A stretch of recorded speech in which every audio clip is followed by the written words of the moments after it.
વઢવાણના હવામહલ ખાતે મહિલાઓ દ્વારા આંતરરાષ્ટ્રીય યોગ દિવસની ઉજવણી. સુરેન્દ્રનગરના વઢવાણ સ્થિત ઐતિહાસિક હવામહલ ખાતે 12મા આંતરરાષ્ટ્રીય યોગ દિવસની વિશેષ ઉજવણી કરવામાં આવી હતી. મહિલા સશક્તિકરણના ઉદ્દેશ્ય સાથે yoga for healthy ageing theme હેઠળ માત્ર મહિલાઓ માટે સામૂહિક યોગ સત્રનું આયોજન કરવામાં આવ્યું હતું.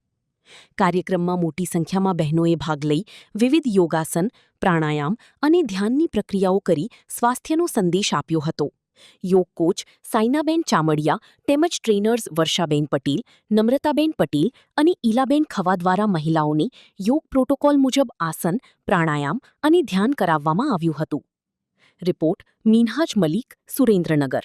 આજનો કાર્યક્રમ 12મો આંતરરાષ્ટ્રીય યોગા દિવસ, એમાં આજે આઇકોનિક હવા મહેલમાં જે પ્રોગ્રામ કર્યો યોગની જાગૃતતા માટે, આટલી 1000 મહિલાની ઉપસ્થિતિમાં અમે જે યોગનો કાર્યક્રમ કર્યો છે એ અમે પબ્લિકની જાગૃતતા માટે કર્યો છે અને અમે આશા રાખીએ છીએ કે પબ્લિક જાગૃત થાય. ઓમ નમસ્તે, મારું નામ ઈલાબેન ખવા છે. હું આજે વઢવાણ હવા મહેલમાં આંતરરાષ્ટ્રીય યોગ દિવસ 12મો યોગ દિવસ છે એમાં આવી છું.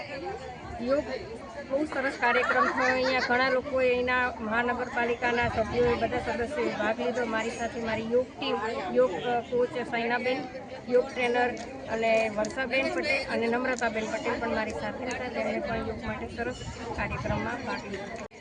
ઓમ, હું પહેલી વખત હવા મહેલમાં આવી છું 12મા આંતરરાષ્ટ્રીય યોગ દિવસ માટે. મારું નામ સાઇના ચામડિયા છે. હું યોગ કોચ છું અને મને બહુ મજા આવી અહીંયા અને બધાનો સાથ સપોર્ટ બહુ જ સરસ હતો અને બધાને અમે જાગૃત કર્યા યોગ પ્રત્યે.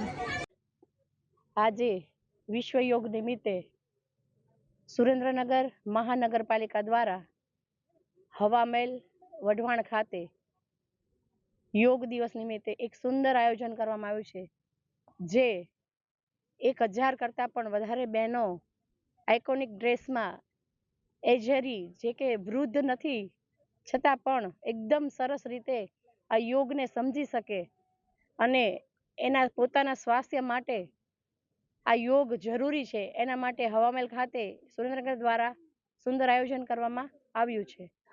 નરેન્દ્રભાઈ મોદી સાહેબના શીર્ષ નેતૃત્વ હેઠળ 2014થી આ યોગ દિવસની સ્થાપના થઈ છે અને આખા વિશ્વમાં આ યોગ દિવસ નિમિત્તે ઉજવાઈ રહ્યો છે. હું પટેલ નમ્રતા, યોગ ટ્રેનર છું. અત્યારે હું હવા મહેલમાં યોગા ટ્રેનર તરીકેની ફરજ બજાવતા અહીંયા આવી છું.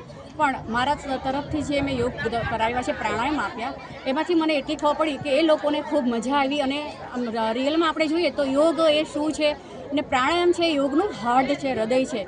એ આપણે આજે મેં બધાને સમજાવ્યા તો એ લોકોને પણ મજા આવી અને મને પણ આનંદ થયો કે આટલી બધી વુમન્સ જો આમાંથી 10% પણ જો આ યોગને સમજશે અને જીવનમાં ઉતરશે તો એમનું સ્વાસ્થ્ય સારું તો રહેવાનું જ છે. 2% અને એમાં તો કંઈ મત નથી, પણ જે એમને તરત આ યોગ છે એ 2 દિવસ કે 5 દિવસ માટે આપણને સ્વાસ્થ્ય લાભ નથી કરતું, પરંતુ નિયમિત રીતે 10 દિવસ કે 1 મહિનો કે 6 મહિના તમે જ્યારે અભ્યાસ કરશો ત્યારે તમને એનું રિઝલ્ટ દેખાશે અને એ રિઝલ્ટ એટલું સરસ છે કે સ્વાસ્થ્ય મારે બહુ સારું છે.